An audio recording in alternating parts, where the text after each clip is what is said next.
All right, and we're back with the second half, the spread of Islam, where, how, and why. And I want you to take a look at the spread of Islam from 622 to 750. So in a very short period of time, take a look at all of the military campaigns that happened to spread Islam. And I especially want you to pay attention right here at Andalusia, aka the Iberian Peninsula. All right, so diving right in, we are looking at the life and teachings of Muhammad.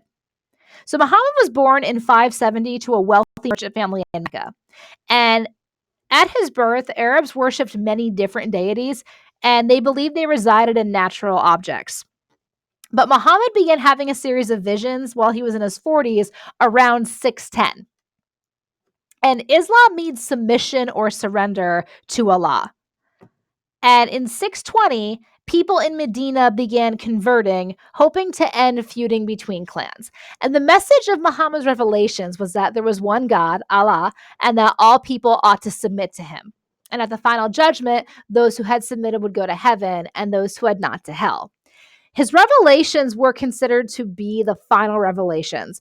And what was believed is that the earlier revelations of Noah, Moses, and Jesus were less perfect revelations, and that previous religious beliefs under Judaism and Christianity are earlier, less perfect versions of Islam. And Muhammad's authority as the agent of the one true God alarmed some very traditional elites in Mecca. And what happens is that Muhammad and his followers have to flee. They fled from Mecca to Medina in 622. And while in Medina, Muhammad's followers and converts formed a single community of believers referred to as the Ummah.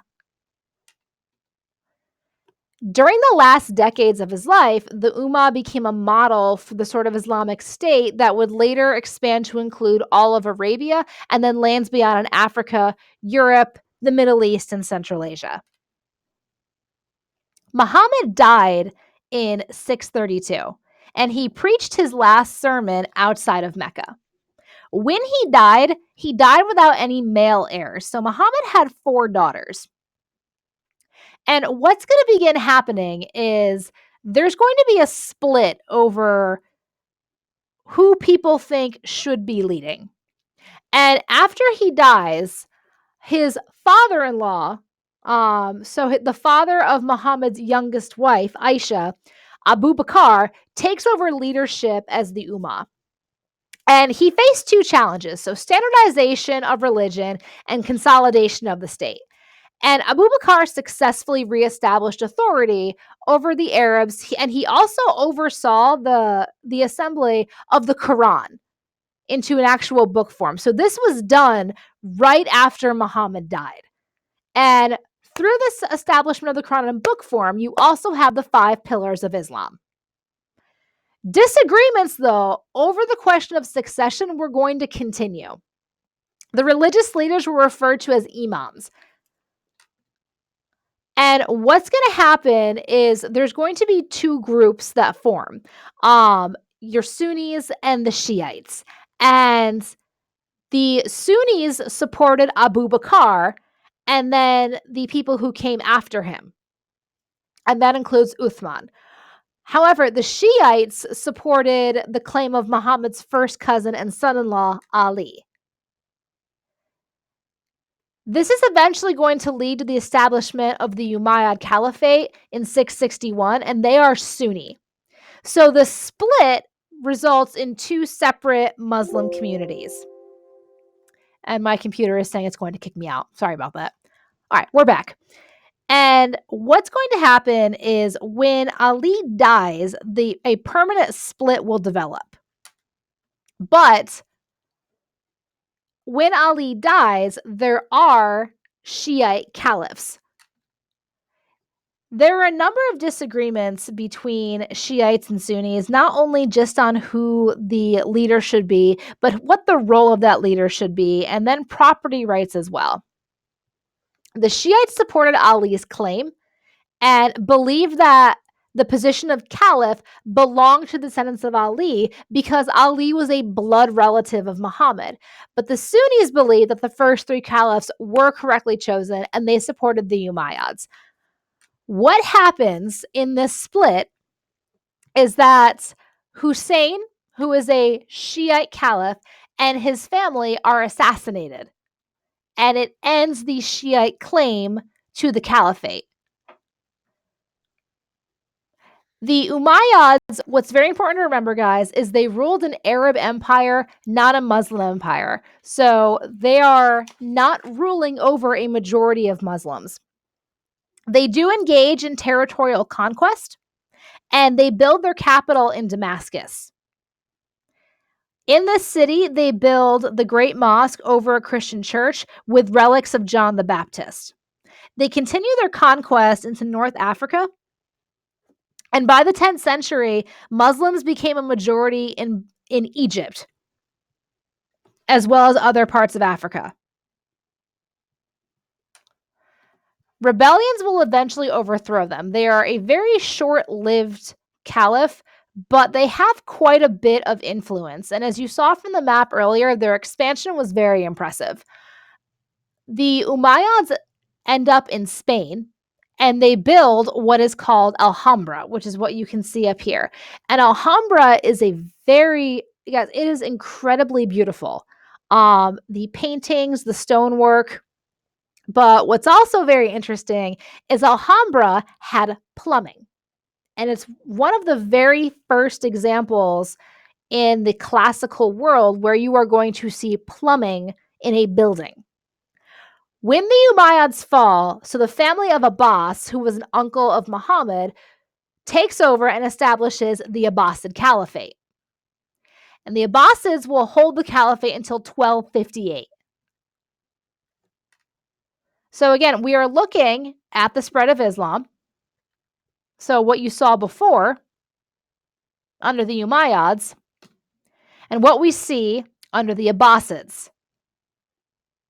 How far that influence expands out, and then the slow loss of territory. So the Abbasids are in the golden age, is what they call it. It's the golden age of learning. And their demise, if you will, is very slow. So they slowly lose quite a bit of their territory throughout their existence. But under them, you do see the spread of the influence of Islam, even if they are not directly ruling that territory. So literature and learning were very popular under the Abbasids. It was the golden age of learning. And Baghdad was the center of learning. And I don't just mean it's the center of Abbasid culture. It is the center of learning. People are coming from all over the world to learn in Baghdad. But eventually, the Abbasids begin to decline. What you're going to see happening is they're unable to maintain power because their empire is just so large. Because the size of their empire, they have difficulty in transportation, but also in communication. And a lot of people were very dissatisfied with the fact that this massive empire's economic and political power was centered in Baghdad. So we have a central source of power here. You also have local revolts from people that don't pay taxes, and that loss of tax is also going to be an issue. The Abbasids also employed a Turkish slave soldier troop known as the Mamluks, and they failed to pay them. And as we've learned, when you overtax people or you fail to pay them, things do not end well for you. Political rivalry also became an issue. Baghdad was conquered by the Seljuk Turks, but eventually the city will fall to the Mongols. And the Mongols completely destroy Baghdad. And that is the end of the golden age of learning in Baghdad. Now, we're back to the Crusades. And the Crusades are a series of battles that are being fought. It's not one continuous. So we have 4 major crusades, as well as numerous smaller crusades that will happen throughout. And you see this being carried out by Western Europe, But you also see the Byzantines becoming involved, especially when the city of Constantinople is seized. Both parties, if you will, are fighting over certain holy cities, one of them being Jerusalem. And the roots of the Crusades are in military campaigns. It was started by Western Europe, but factors that play a role included the church's desire to limit warfare between Christians. So essentially, they're trying to stop fighting between the Catholic Church and the Greek Orthodox Church. Knights, specifically Catholic knights, were very eager to engage in church-sanctioned warfare. Gaining back the lost land due to the tradition of pilgrimages also became this quest to get the Holy Land back from Muslim control. And in 1095, Pope Urban II initiates the First Crusades. And he says, Europeans, you're all Christians, you're different kinds of Christians, that's okay. Stop fighting each other and come together so we can fight against the Abbasids and reclaim the Holy Land. The Crusades are never successful.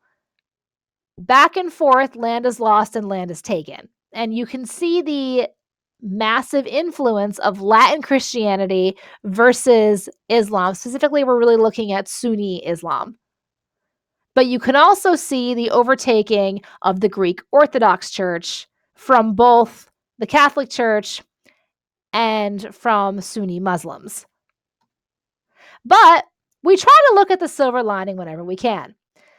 The Crusades had a very limited cultural impact on the Muslim world, but the Crusades brought Western Europe out of the Dark Ages. So you've probably heard of the Dark Ages. It was not this global phenomenon of no learning happening. It was no learning happening in Western Europe. And Western Europe is not the center of the world. So the Crusades dragged Western Europe out of the Dark Ages because they were exposed to ancient Arabic and Greek manuscripts. So it was the Abbasids that saved Greek manuscripts and translated them into Arabic. And after the Crusades, Europeans are exposed to these manuscripts and they translate them from Arabic into Latin. And this also had quite the impact on the lifestyle of Europeans. There was learning to be had, guys. And I just mean learning how to read, how to write, but a lot of lost advanced medical practices, scientific practices were being rediscovered. You're going to see cathedral schools becoming universities. So the establishment of Oxford, the University of Paris, the rediscovery of classic works like Aristotle. You'll see the rise of new intellectual movements, scholasticism. When we start talking about the humanities, scholasticism, and the Renaissance, this is how it was even possible. It was during this time, though, after the Crusades ended, that you have the Spanish Reconquista. And what this is Ferdinand and Isabella. So Isabella of Castile and Ferdinand of Aragon. Get married, and they begin trying to, and I'm using air quotes, reclaim Spain and make it a Catholic kingdom. By 1150, so this is before Ferdinand and Isabel, Christians had recaptured half of Muslim Spain, so half the territory from the Umayyads. But it's under Ferdinand and Isabel, who are awarded Crusaders of the Faith by the Pope, that you see the Spanish Reconquista and then what's called the Spanish Inquisition. And Ferdinand and Isabel end up conquering Granada, which is where Alhambra was. And they drive anyone who is not Catholic out of Spain. So that's Jews and that's Muslims. And Moors were Spanish Muslims. So you may hear that vocabulary word as well. If people choose not to leave and they won't convert, they face the fires of the Inquisition. And there were some pretty heinous torture methods, and it shouldn't, but it still blows my mind the evil that humans are capable of. And there's a museum in Amsterdam. It's called the Torture Museum. They have a lot of the relics and tools that were used in the Spanish Inquisition. With the revival of learning, with the revival of trade, comes the revival of the Black Death, aka the bubonic plague. It spread across Eurasia in the 14th century. It was carried by the Mongols across the Silk Road throughout history. And then it was carried from fleas to rats. Rats board a ship, and the bubonic plague arrives in Italy. Increased trade helped to spread the plague, as well as close proximity, unsanitary conditions, because the rest of Europe did not have plumbing. People threw their waste in the streets. 25 million people died during the Second World Tour of the Black Death. That's roughly a fourth to a third of the population of Europe. But again, we look for the silver lining. The population rebounded in 200 years, and the Black Death also ended the feudal system with unpaid serfs, because when all the peasants die, you need to pay someone to work your land. All right, that's all we got, folks. So shoot me an email if you have any questions. Otherwise, have a great night, y'all.